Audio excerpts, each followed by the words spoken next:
Hello and welcome to Ignore All Previous Instructions. I am Pam, and today on the podcast I have Jumbe. Hello. Hi, Pam. Uh, Hi. Uh, Jumbe Poe, may I ask you to introduce yourself? sure. So I'm Mjumbe Poe. I wear many hats. I'm on the faculty in the Urban Spatial Analytics program at University of Pennsylvania. I've also been doing civic technology um, in Philadelphia and around the country for about a decade A while. plus now, a while. I don't know. Um, and uh, yeah, generally like to uh relax. But yeah, that's me. And you recently, so one of the things we had talked about before the show was that you recently were at a conference in South Africa? Yes, indeed. So one of the hats that I wear is I work with this organization called the International Network on Appropriate Technology, and um, every other year we run a conference that moves around to different places. Usually, in fact, I think up to this point, Only. it's always been in somewhere in Africa. So I've been involved with this conference since 2010. And the first year that I went, it was in Ghana. And then, let's see, did Kenya and Zimbabwe and Benin. This year it was in South Africa. There were a couple of times where I wasn't able to go. But yeah, this year it was in South Africa. And you were Um, on that, you were involved in that that founding team of that. What was so was the so and do they ever call it INAT? they do. They Yes. do call it INAT. Yes. Is there like a gnat like GNAT that's like your mascot? Goodness, no. I don't think Okay. that anyone has thought of No one that has yet, but proposed. also, um, yeah, no, no. I think our logo right now is just a globe. Now that I think about it, the best way that I could describe it is like a globe in a cage, but I don't like that Oh. description. That's Anyways, it's got cool lines around actually. it. Yeah. There's some lines that could be interpreted. Yeah. Um But so was it that this group formed and they were doing other things and then they wanted to have a conference, or did they form because they wanted to have a conference and like gather people across the continent? Or Mhm, like mhm. what was the thing that brought the people together, if you remember? Yeah. So this group had been going for, well, the conference, I think the first conference was in 2004. Okay. So it was around a few years before I got involved. Um, but, uh, so I'm not sure that I could accurately represent like what encouraged them to initially set up this organization. However, I think it did start with a conference. Like I know Okay. that they wanted to do a conference around appropriate technology. And then later on, feel like maybe in 2014 or so, um, the network, INAT, was actually incorporated into a nonprofit. Um, Mm. and Okay, so it came so, later. Huh. yes. So I was one of the people that was around at that point and helping out with the organization at that Mm. point. Yes. So, uh, since I've been involved, so I mean, what do we do? What Um, is appropriate what technology? is And appropriate technology? it's a very intentional framing. It's Yes, not for technology. It's not like period, not for technology as long as it enriches certain people. Um, right, right. So, yeah, I mean, the way that I think about appropriate technology, and to be honest, I feel like at times it's a little hand wavy. Like I think that different people will have different descriptions of what they think appropriate technology is. fair. But the way that I've come um, to think about appropriate technology is that it is it's a focus, a movement, if you will. That if we may. if you may, um, that sees the purpose of, or I guess that wants technology to be used to, in brief, empower people. So Sure.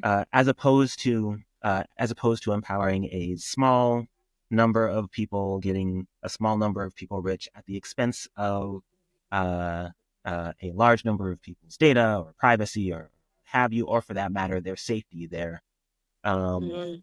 uh, their sovereignty.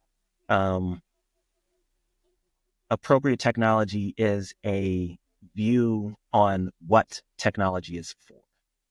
Mhm. Um, so, we focus on technology that is, uh, again, empowering to people, that has a special consideration for the environment that it is deployed into. So that's both the social environment as well as the natural environment, making sure that the technology, that the creation of the technology is, Has like an uh, awareness. an awareness of the environmental and social impact that it has. Mm.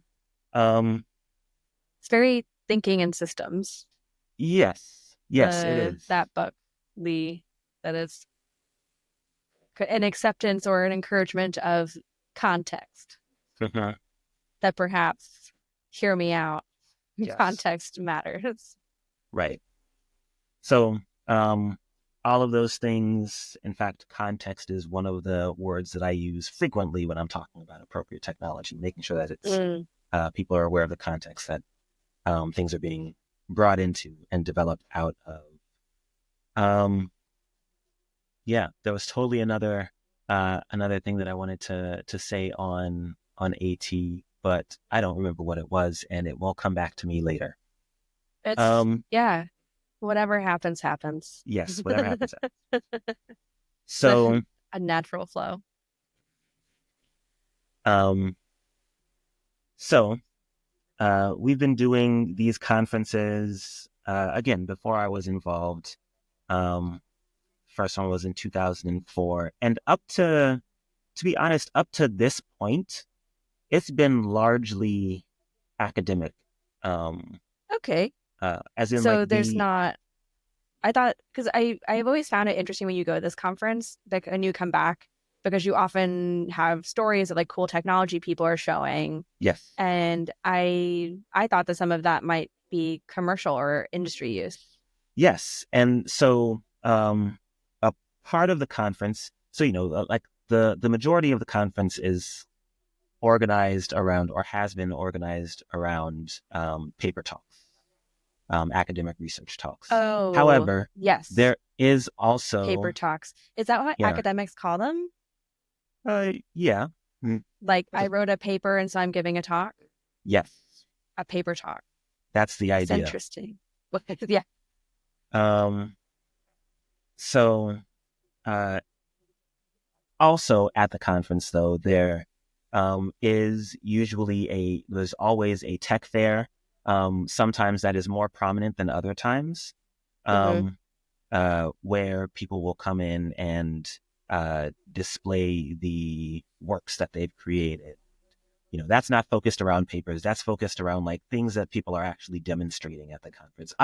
Right. One thing that's important for me to bring up is when I say technology in the context of appropriate technology, it's not just, I don't know. I feel like in the US and the Computers and Western world, when we stuff. talk about technology, it's like, yeah, digital tech, Hmm. information technology, computer technology. But um, there's a much broader sense that we talk about technology in the conference. It's energy production, it's Mm-hmm. water and sanitation, building materials. It's um, Farming. yeah, exactly, Hmm. agriculture. So the kind of practical implementation of scientific or conceptual knowledge, that broader sense of technology. Hmm. Um, so right. there's often a tech fair. There's always a tech fair. And sometimes it's larger than other times.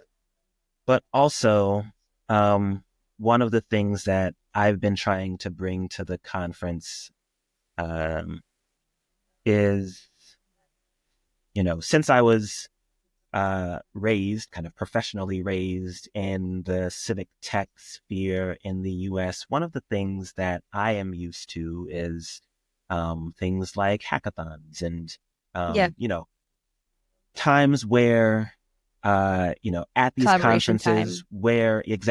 where people are coming together, where they don't see each other frequently, having some collaboration time, having some time where it's like, okay, let's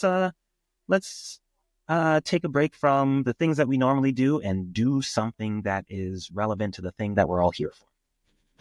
Mm-hmm.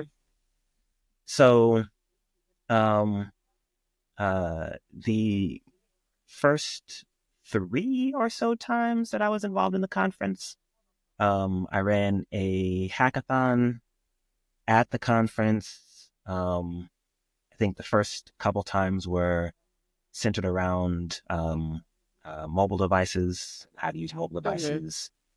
Um, Another time was centered around, like Raspberry Pis and those kinds of things, Mm-hmm. Arduinos. Um, but for the last couple of conferences, I've been running something called a techathon, uh, which again is trying to expand beyond uh, computer technology. Mm-hmm. And this has been focused on students. It's a student competition Mm-hmm. where it kicks off at the conference, but then they have 6 weeks to design and prototype some technical innovation within the ethics of appropriate technology. So what that means, so that this year's just kicked off essentially. Hmm. So the students in this competition are about halfway or a little most of the way through. There may be a couple weeks into it. Right. So it ends on January 12th. Okay. Their projects Epiphany. are due. Oh wait, no, Epiphany is January 6th. January 12th is it's it's a Christian holiday. But Okay. sure. Um so okay, neat. So they're in the mix. So they're in the middle of it. The team formation deadline just passed. Um, their teams have to be international. Oh, So they have to work with. There have to be at least 2 people on a team that are studying in different countries, um, cool. which I think is cool, and I think they get something out of. International collaboration. Yes.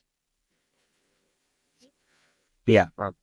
Um, yeah, and I mean the thinking there is that like if students are um, in different countries, people are trained in different ways, even in the Mm-hmm. same fields. And so I want the folks who are involved in the techathon to be able to um, be influenced by and be exposed to the different trainings that other people are getting in other places. So yeah. Neat. And what so I think between this students at this conference and you mostly teach grad students at Penn, I do. but um you you perhaps interact with people, adult people who are under 25. And I wonder what they think about the world these days, somewhat I often. Sure, I do interact with adult people who are under 25. It is a totally most normal way to phrase that. It is super normal and not weird at all. um, what do they think about that? And to be honest, um, Did they I ask if you remember 9/11? I don't know that I've ever gotten that question. I just, Um, though it would be increasingly a reasonable. Um, very reasonable. but uh, but yeah, I would say I do interact with people who are under 25, but most of my interactions with them are in um controlled contexts. And so I don't Mm. know if we end up talking about the world frequently. Um, we did take a little bit of time. Um, well, I mean, we talk about cities and how cities run and how to do projects with cities because so the program that I am involved in, Penn, is urban spatial analytics, and so Mhm. a big part of the focus of the program is okay, how do you build let's say decision support tools that are actually useful to people who are working in the public sector. So within that, we have to talk about how cities work and how they run and how um, to work with people within them. But I think the first time that I really talked with my students around about like their feelings on the world was like after Mhm. the election this year. Mm. Um, Oh, so like uh, yeah, like this year, a month ago. Yeah. yeah, a month ago. Yeah. um, you know, uh, I just kind of started class with like a, hey, how's more of a gut check than I usually do. Mm. How Um, we feeling? how we feeling, folks? Um, And they shared their feelings. I mean, Well, yeah, since a they little bit. yeah. To the extent that uh, they could with the inherent power dynamics that exist in a classroom between Yep. students and professors and such. Mhm. Um, but yeah, I mean, they shared some fears and frustrations, but also, to be honest, I think they shared a little bit of optimism and um, a desire to have an effect as well. Like I think for a few of the students that are in our program, like part of the reason that they come to something like urban spatial analytics is to um, do something they enjoy in a way that has an effect on the world. Mhm. So um, yeah, I think they bring that kind of optimism in. That sounds helpful.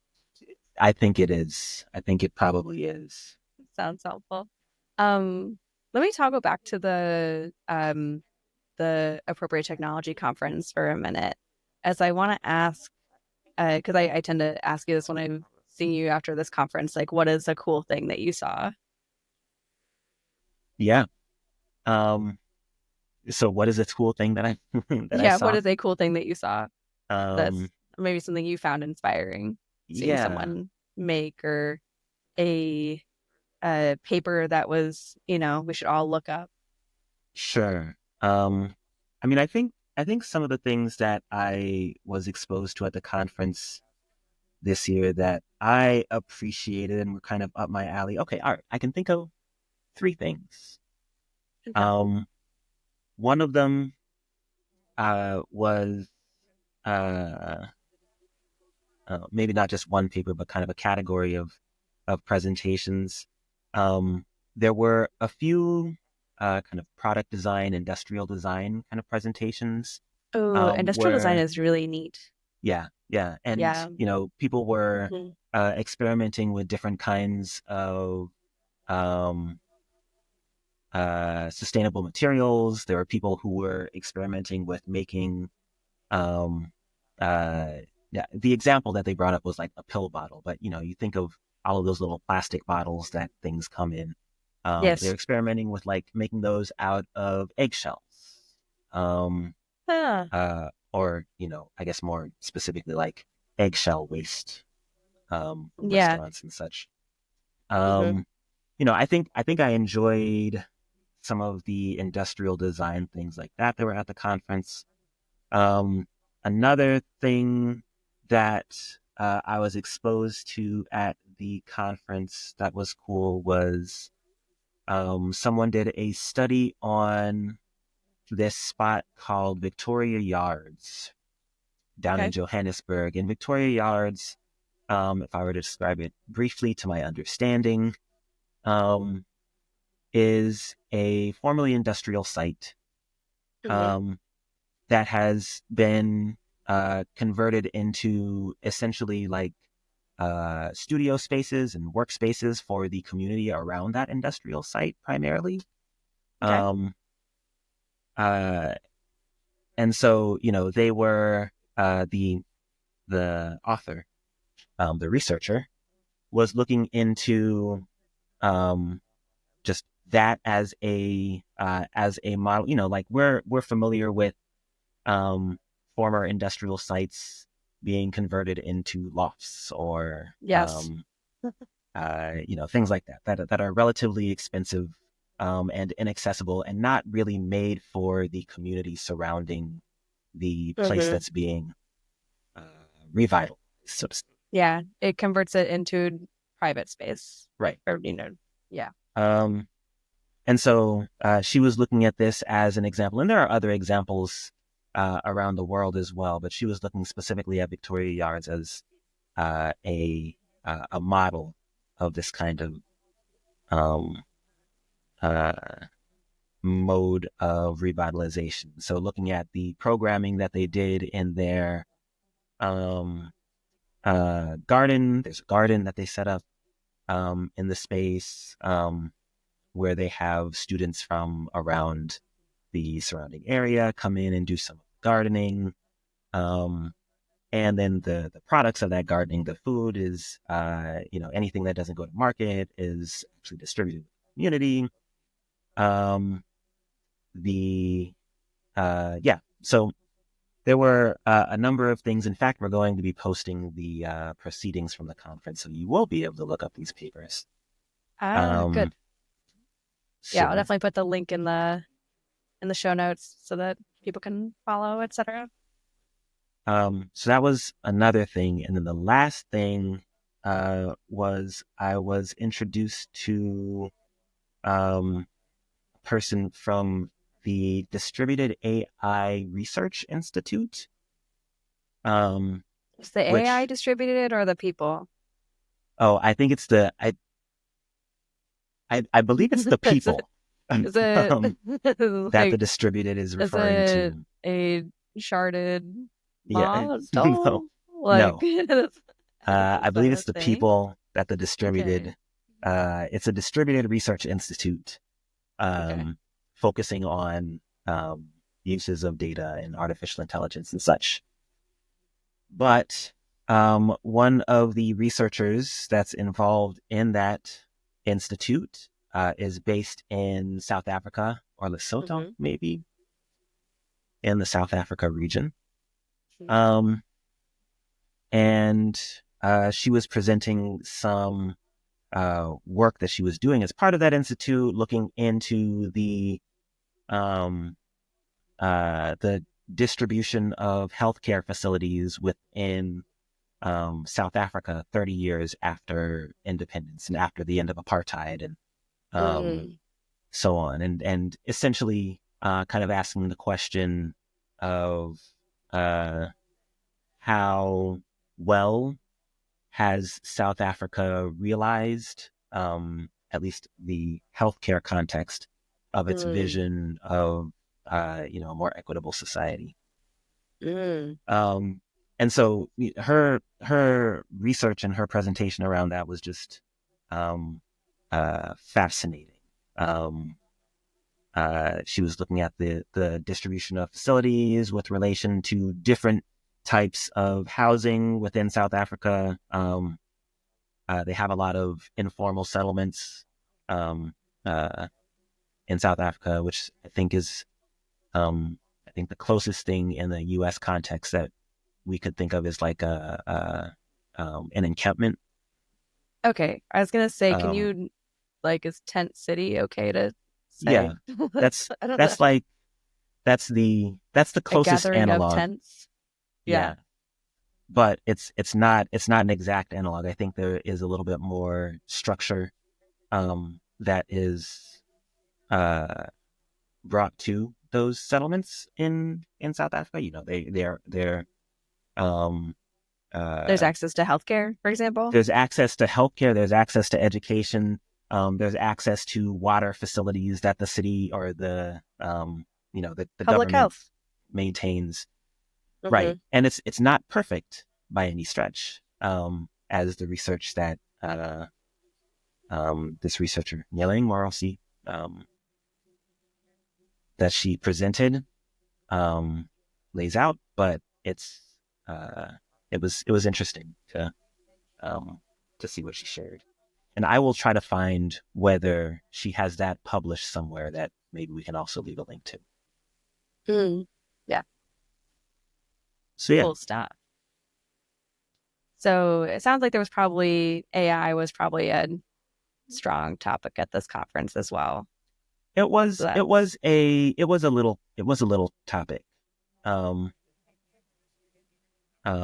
it was not as central as one might assume that it would from the be US coming dialogue. from. Yeah, exactly. That is Um, heartening. That's like a what if. yeah, yeah, and like even in um, the Dare talk that I was Distributed AI Research Institute Got it. um, that I was referring to. I think one of the things that she or some of the things that she brought up were methodological, um, and how it's important to uh, sure, be wary of bias, but also lean into it because you have to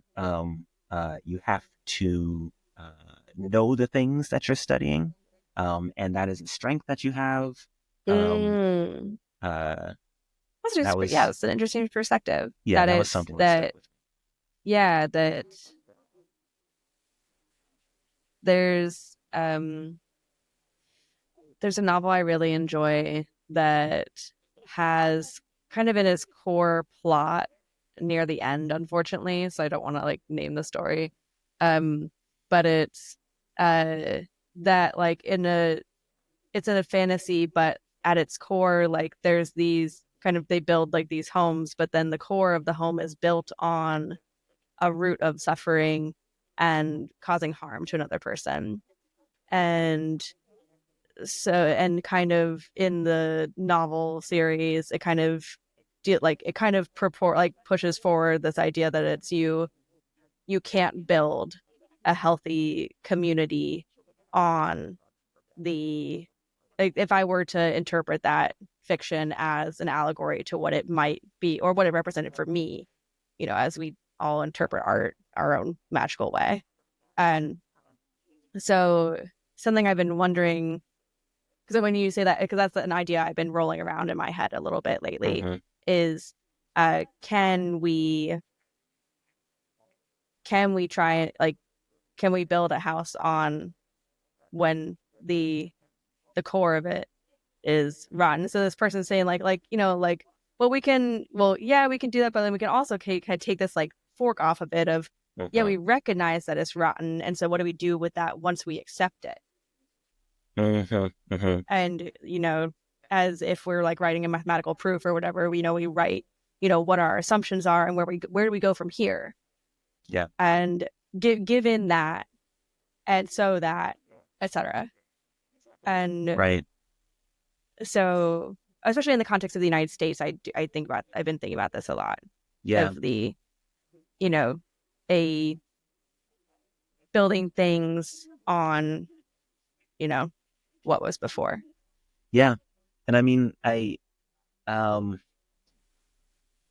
I maybe you can tell me offline what I will story this spoil is the because book for you, and then because it's really good. um but because that's honestly one of the things that I think about frequently in the context of appropriate Yeah. technology as well. Hmm. Especially as I'm coming in from a perspective of information and computer technologies and being aware of everything that goes into the production of these machines I that was we're wondering if that's where you were going, especially, I yeah, mean, that we going rely on. to the African Right. continent, where that's Exactly. where a lot of that mining is happening.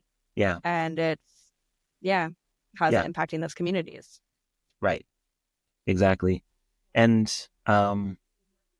I think it's it's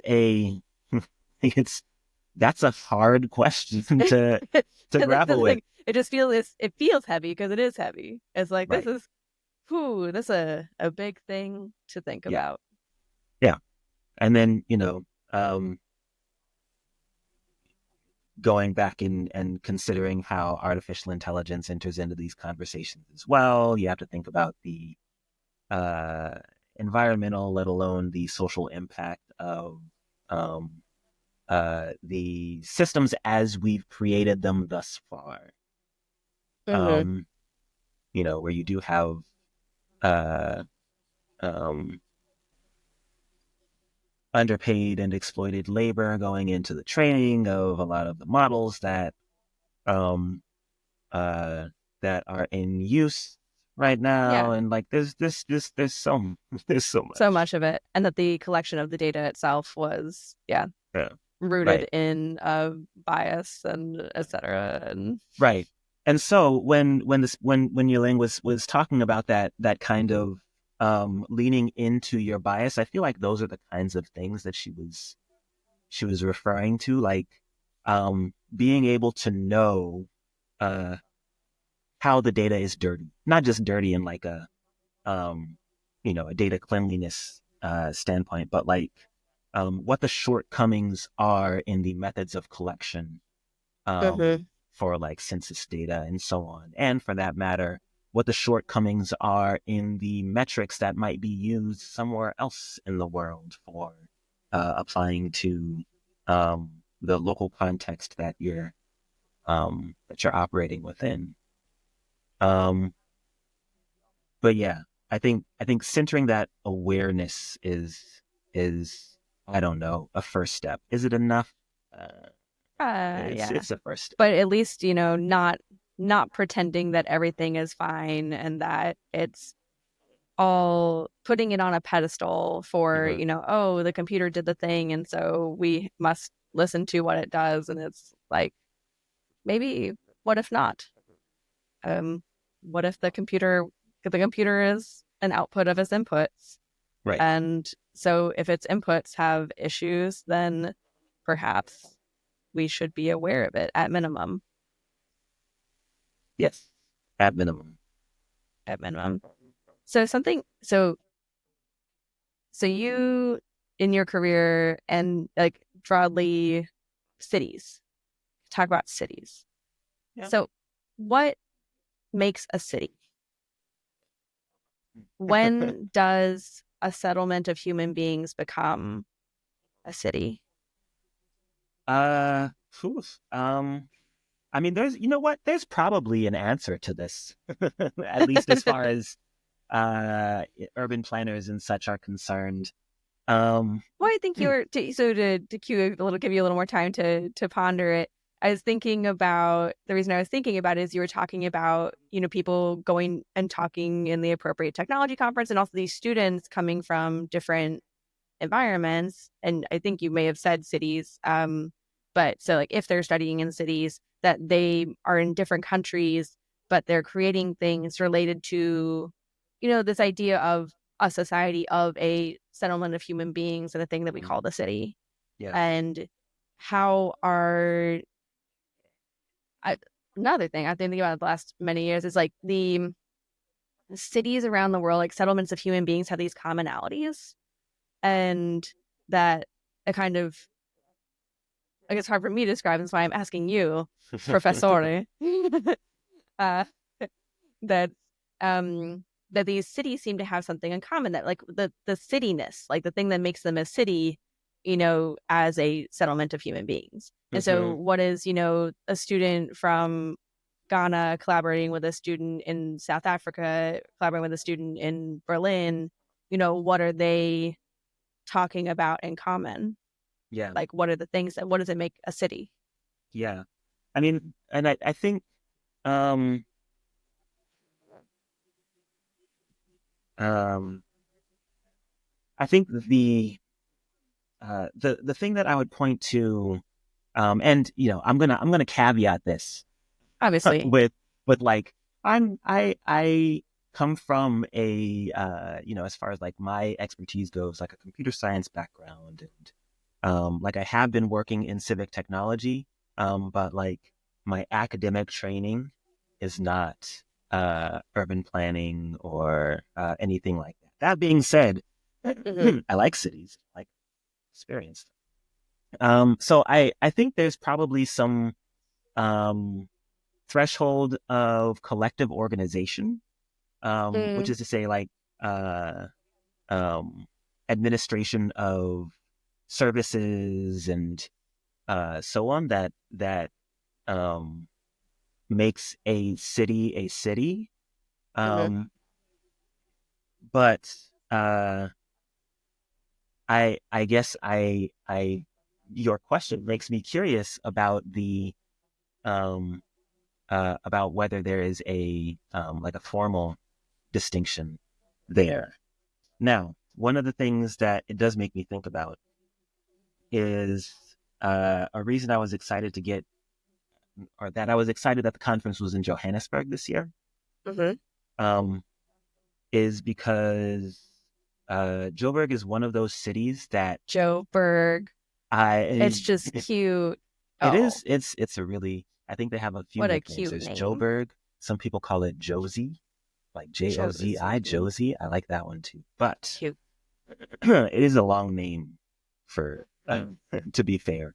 Uh, um, but the last time that I was in Johannesburg, I didn't really get an opportunity to spend a lot of time there, just like exploring the city.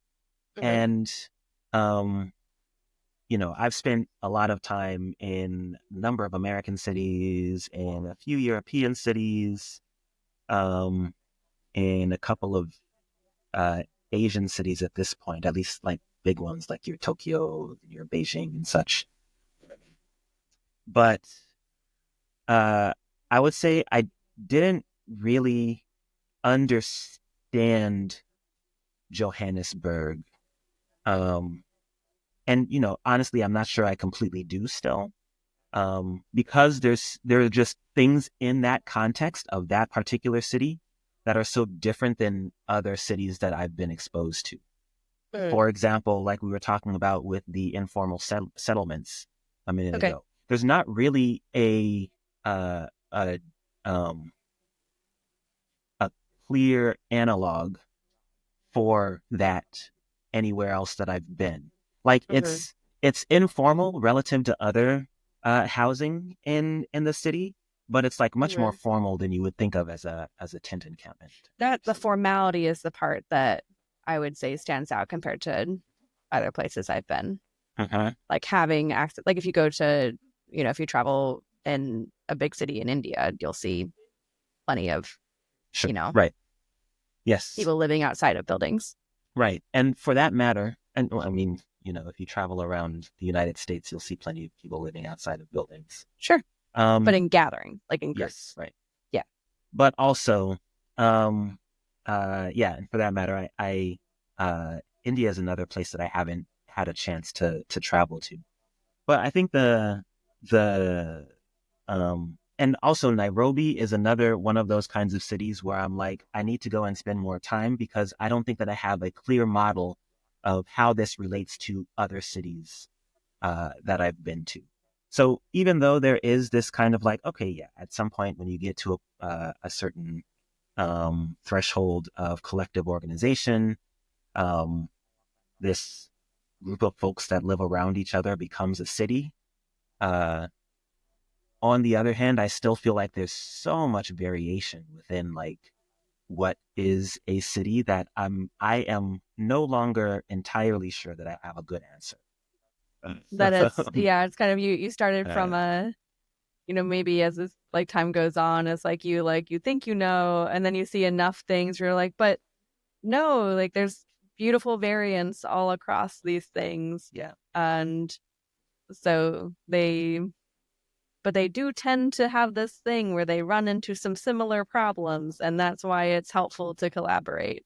right, yeah, And that as settlements of human beings tend to run into things like, wouldn't it be neat if people had clean water? right, exactly. and Perhaps it this is would the be way that neat. clean water is done over here, and this is the way it's done over Yes. here, and like learning from those And things that then other folks why do have. we do it? Well, because if we don't have clean water and people get sick, then they make other people sick. And that's just, even if you don't necessarily, even if you're not, even if you don't give a care about other people, maybe you care about yourself. Sure. And it's nice when there's not yellow fever. So it's a better time. Yes. It's perhaps nice. So interesting. Yeah. So I'm glad that I got a little bit more time to just explore Johannesburg while I was there uh, this time. Um, yeah. Yeah. Get to know a place. Um, Thinking about totally changing topics of like, because I wanted to talk about something we talked about pre-show is this totally different thing you're doing with participatory budgeting. And it's completely different. We're going to totally shift. We're crossing continents. We're going to um, talk about city government. I guess it is city government. yeah. I mean, honestly, you want a segue? There's a segue there. There's somewhere there. Yeah. um, but yeah, I mean, like, speaking about like collective organization and what that looks like in different places, one of the things that I've been involved with over the last many years, I don't know how many, um, is this thing called participatory budgeting.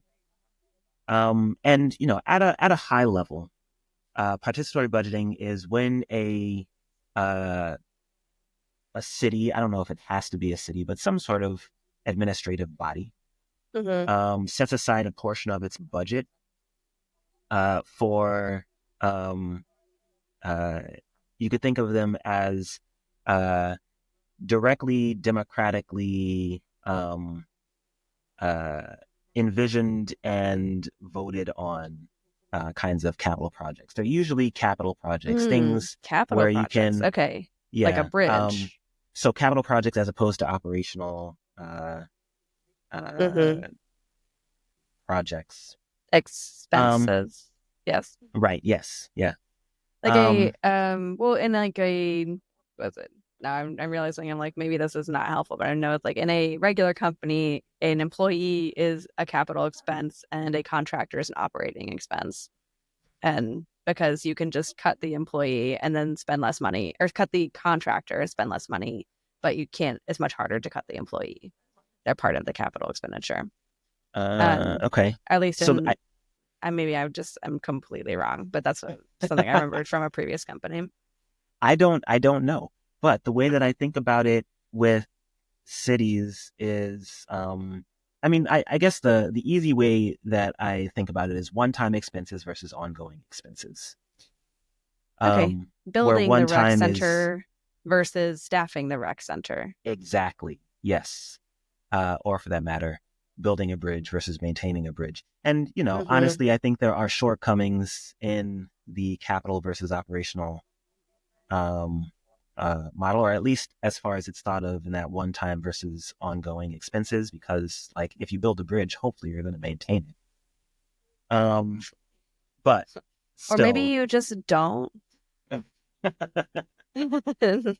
Then stuff just again, happens. shortcomings in the way that funding It's is done, allocated and I into the think plan. yes, right, and I think that's that I've seen that a lot in like the software space. I'll get back to PB in a second, but seen that Yeah, in the no, software we can space, write this. Yes, it's that. in Oh yeah, governments, it's should work fine forever, right? right? Yeah, Yeah, it's just explaining the software as a thing that you need to care and feed is a hard thing to explain, and I've had to right. explain that a lot in the Yeah, last year. Yeah. care and feed, and for that matter, consistently develop and modify and so on. So yeah, it's Mm-hmm. um, For because the context changes. So. exactly. Mhm. That being said, excuse me, most of the time, participatory budgeting projects are focused on capital expenses. So, You can think of that as a statue, or putting a bike lane in place, or Mm, what have you, those kinds of things. Often there's not like a bridge that's going to be funded as part of a PB no, initiative. that's way too big for Yes, right, letting people play with the government. right. Um, so these are usually smaller and much more localized projects. Mhm. Um, Sometimes they are citywide, and I can't remember which city that I was working with this year that uh, experimented with doing some operational um, ideas. So are you building voting technology for these things, or what are Yeah. you doing? So my involvement, and I've been working with a few cities, so Boston and Cambridge and Somerville regularly, most recently. Hmm. But I've worked with like New York on their PB in the past, and Long Beach, and a few other cities. Um, and primarily what I'm involved in is the first stage. So, uh, essentially, how do we get the ideas from people about what is going to be, what's going to eventually find its way onto the ballot? So the essentially the tools for public engagement and data Okay. collection, Hmm. and then for making that data available in a way that's going to be useful for parts of the process down the line. I do not build voting software currently. Um, Don't wanna. yeah, it's an interesting. There are a number of things to It's a lot to think about if you're keep in doing that. mind. Yes, a lot to think about. It's a whole Um, field. but yeah, so I'm on the early side. The tools that I build are on the early side of that process.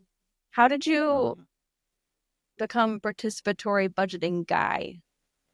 Like, did you start with one city and then they're just like, oh, what guy? Like, this is really overwhelming. sure. And then they're like, my guy, Jumbe.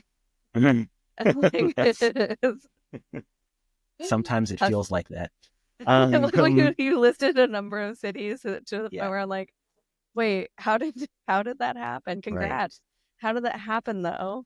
So, um, this grew out of work that I was doing when I worked with Open Plans. So, Open Plans was a I was nonprofit. gonna guess it was open plans. Okay. Yeah. Um, I guess Open Plans still exists, just not in the same form that it did. So, Open Plans is a nonprofit based up in New York City. Um, I think they've been around since like 2000, maybe. But up until 2014, 2015, maybe, uh, one of the things that they did was software tools. Hmm. If you're familiar with Open Trip Planner, that came out of Open Plans, um, Open Layers, um, which is one of the uh, JavaScript mapping platforms that exists. Hmm. I believe that was an Open Plans project at first. So like they were involved in a lot of the kind of early geospatial analysis, and particularly as it related to transportation planning, like the software tools around that. So um, when I was at Open Plans, I worked on a team. What was our team called? Civic Works. Anyways, we made tools for helping city Just took residents civic to. words and shook them in a Yeah. bag and just put them together. It's, That's the um, way that we used to come up with names. Yes, it's a little bit of civic, a little labs, a little yeah, this and that. plans in Yeah, there, right. Some uh, open. mhm, Um, but yeah, we focused on tools for helping residents get involved in the urban planning process. mhm. So, um, at that point, one of the organizations that we worked with was the Participatory Budgeting Foundation. No, Participatory Budgeting Project. Okay. And they're They basically sound invested in a certain idea. yeah, you know. um, and PB has existed before the Participatory Budgeting Project existed, but they were the first ones to kind of, I think, they were the first ones to um, kind of be there to help steward cities along in how they implement it locally. So we worked with them on some software tools, and in 2015 or so, Open Plans, which for a number of reasons that are interesting, but I won't get into, decided to stop supporting the software side of the organization, and so that had to shut down. I decided to continue to support a couple of PB projects that were ongoing. I think at that point it was maybe New York and Cambridge. Mm-hmm.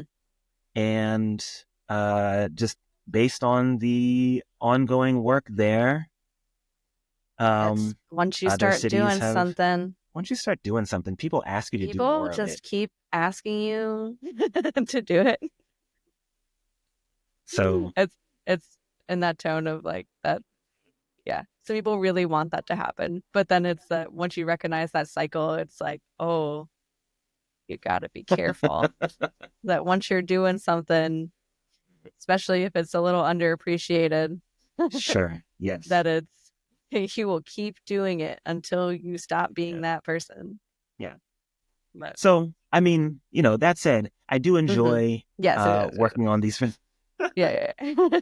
I do enjoy working on these projects. I appreciate that PB is a thing that cities are It, doing and still experimenting with as so I have a guess as to like is participatory budgeting's purpose.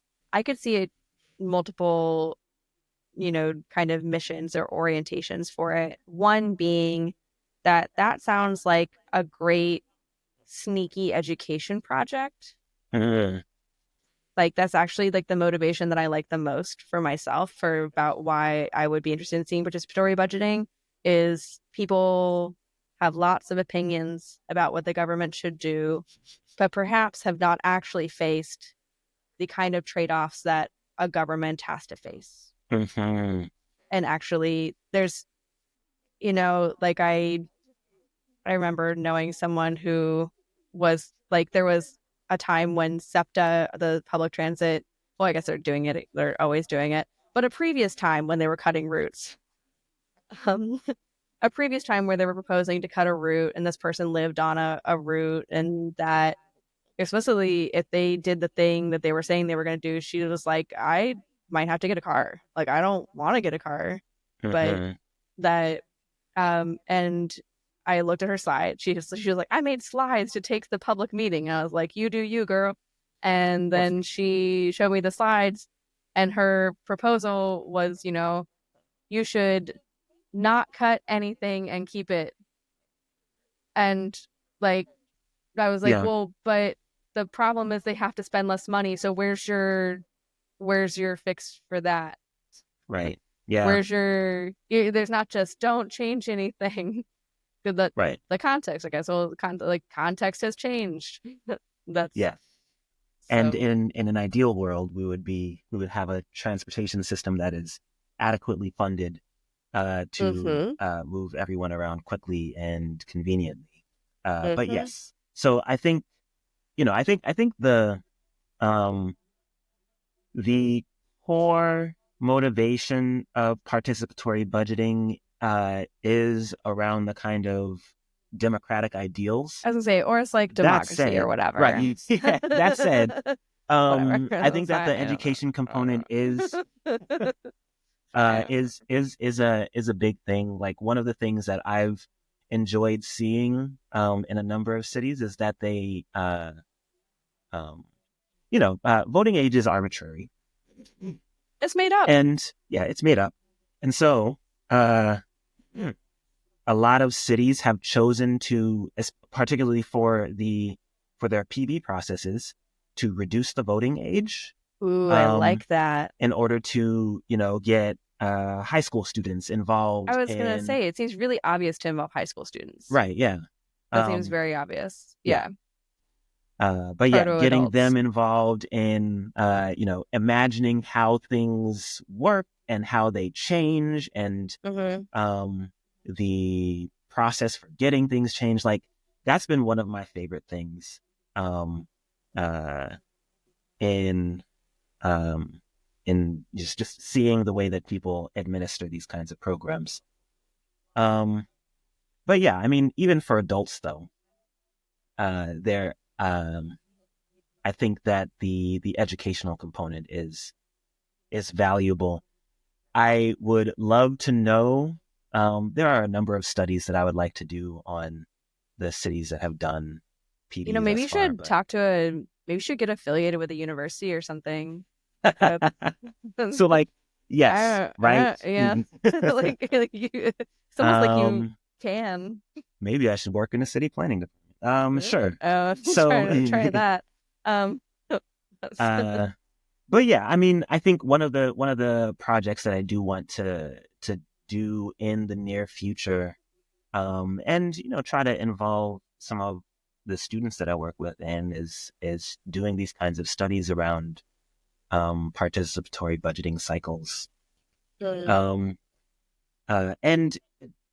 to be honest, before this moment, I hadn't thought of the looking into the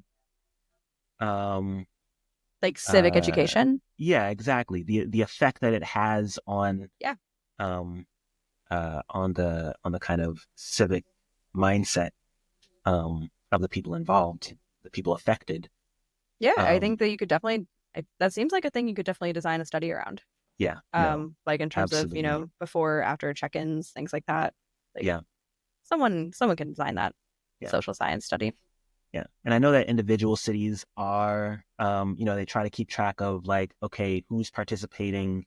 Are we getting the kind of representation throughout the city that we want? And how can we improve the process? But I think there is a lot of room for doing a kind of comparative study across how these processes are running within different cities, especially as they move to experiment with different tools. I know one of the cities is like trying to use artificial intelligence to take all of the input that they got from residents during the idea collection phase and try to help condense those down to things that will be on the ballot. Whereas, and when you say AI, you mean LLMs? Yeah. Okay. Yes. So, I mean, and to be honest, that is my assumption. I don't know all of the different ways that they're trying to use. I mean, like, yes, it's somewhere in the realm of natural language processing, but like, I don't know all of the different ways that they're looking to use it. So they might be, they're doing a data science at it. Yeah, right. So yeah, like up to this point, there was a whole phase of PB, and there still is for most cities that do it, where volunteers, budget delegates, as they're called, will like read through all of the ideas that came in their categories and try to summarize that.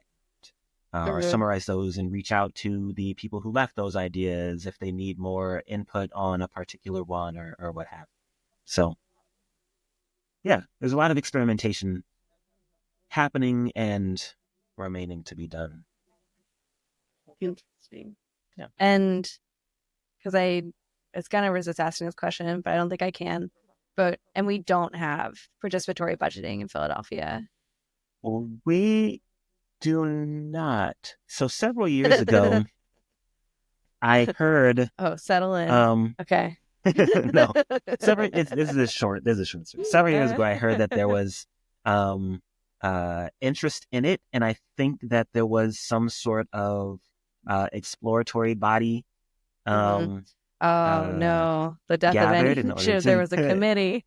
Oh to dang. see how it could be pushed forward. But if I'm not mistaken, that was um, spearheaded by council, and council changes. And in Yes. fact, a couple years ago, council changed a lot. Hmm. We had a lot of turnover on our city council. So I don't know what the current state of that is Where right it now. went. Um, Yeah, something to maybe have queued up for the next time we have a boom cycle, mhm, yeah, like when like we're in a government has no money cycle right now, but there will yeah, be eventually a government has money cycle because that's how these things go. right, Um, so, and yeah, during those times, people tend to spend money more, whether it's their best idea or not. But it could be an interesting way to get a foothold because, I mean, I could see participatory budgeting being an interesting way to, it could be another strategy for how to weather the down cycles of, we have to, I'm thinking about like when we have to cut arts funding and we have to cut the things like that, seem nice to have, but also are why like people live in cities. you sure, know, yeah, I live in a city because I public transit and art and like access mhm, to services for human beings. And so, and there are times when those things have to get reduced. And so, everyone still needs to get clean water or like things need to right, right, happen. But then that is why, arts and things like that tend to be on the, and who gets chopped from the, yeah. you know. And for that matter, how are those decisions made and such? Yeah. Yeah, I haven't sat in on a arts committee meeting since the real weird statue meetings in 2020.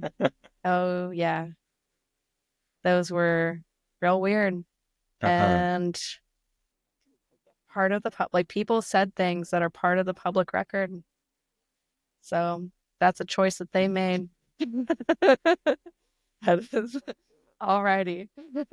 Should leave some links to the city Some, council recordings for those as some well. yeah, some tea. So the a very minor thing that I'm mad about is that city council recordings are on YouTube, They which are. means that they are hard to download because I have to kind of, in theory, not that I would do this, have a system to take a YouTube video off of YouTube, which I Right. cannot. Yeah, there's no way to do that. Yeah, I don't Um, know. but it's not technically illegal for council because this is public record. Like taking things off YouTube is in this weird thing where it's can be illegal but also not. Um, Yeah. I don't know. Um, If I did this hypothetical thing, I'll find out if I get a letter. So, right. but Yeah, that I'd the council things are council and public, content is uh-huh. on a system owned by a tech giant and not Sure. on city infrastructure. Yeah. So, Yeah. don't Um, love it. I understand that. And I also, you know, um understand some of the trade-offs that would have to be made there. Like we were saying about capital expenditures versus operational, like if you set up something to live on city infrastructure, then you've got to maintain that, Mm-hmm. which takes additional staff, funding, and so on. But Sure. that is, you know, like it should be part of running the city. I think you're right. Like, um, YouTube is kind of, I would say at best, YouTube is a quasi open platform. Mm. Um, and so, yeah, I think you're right. Like the, um, uh, making that information available solely through YouTube is probably a poor, move. Yeah, that's my Is it a issue. Is bad it move solely to, is like it also the trade of yeah, it probably makes it more accessible to some people. right. Yeah. like that this is an easy video player that in the past, like maybe it was just a list of links and then download this, giant file. Like that's not accessible either to a lot of Hmm. people. That might be what I want, but that's definitely, one person's access is one person's exclusion. So Right. yeah. Yeah, and I'm sure that, well, no, I hope that that was one of the considerations. Like, okay, it's an accessible platform. I mean, honestly, it's one of the big things that I'm thinking about when I'm producing videos and deciding where to post them. But at the same time, I think you are correct. Like um, Just give me the there should be file. somewhere else. Yeah, yeah. Hmm. Well, now that I've done some complaining, uh, if if people want to stay in touch with you or the things that you're up to, how might they do that? If you have Yeah. public social media or if you want to hype any projects or things. Okay. Yeah, I do have public social media. I would say I don't post on social media a great deal. Um, that said, everywhere online, be it Instagram, GitHub, anywhere else, I am my first name, MJUMBE, followed by WU. MJUMBEWU. You can find me online as that. Uh, Regarding the International Network on Appropriate Technology, the website for that is appropriatetech.net. We will be doing some website alterations as we have the bandwidth to do so. Mm-hmm.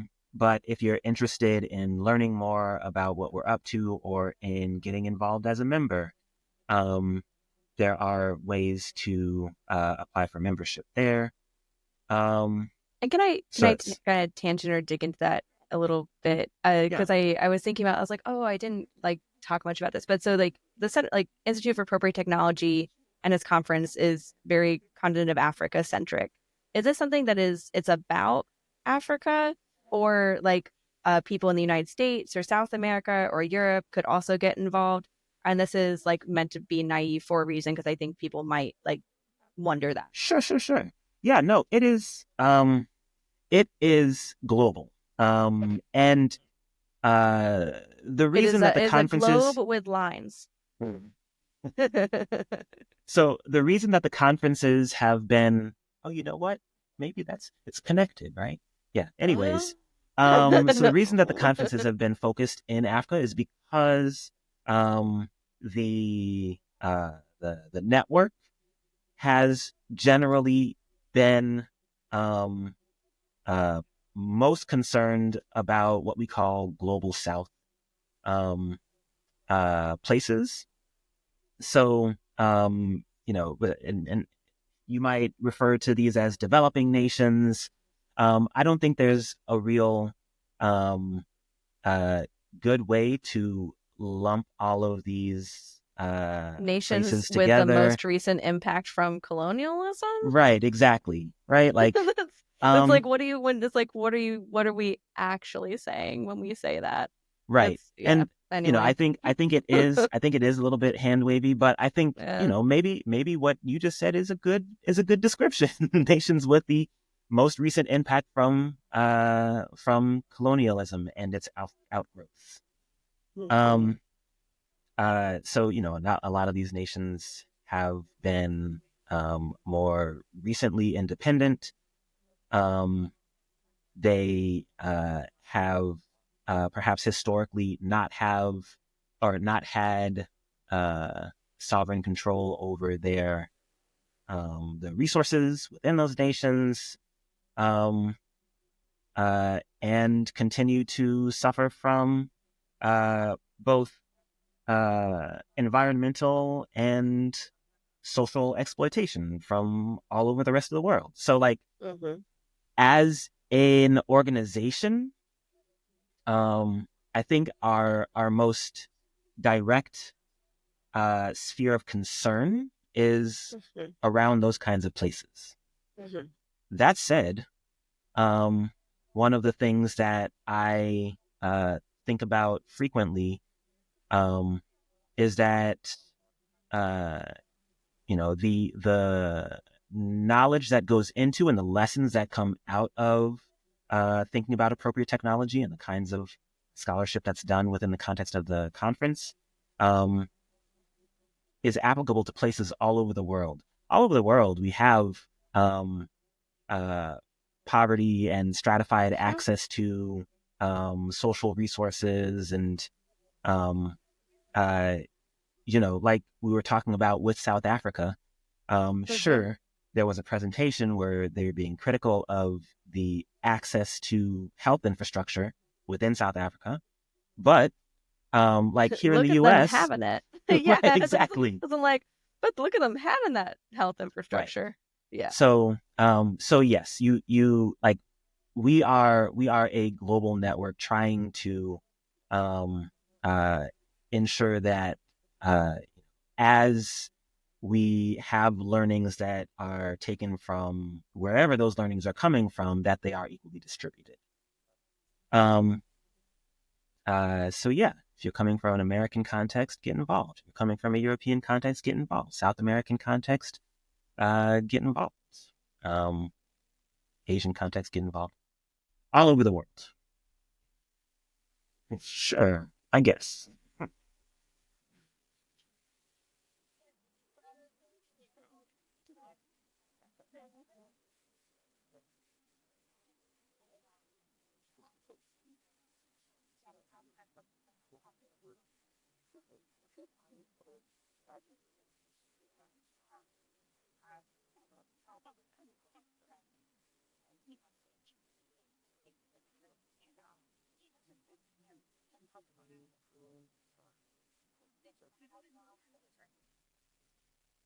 Thank you for inviting me, Pam. This has been fun.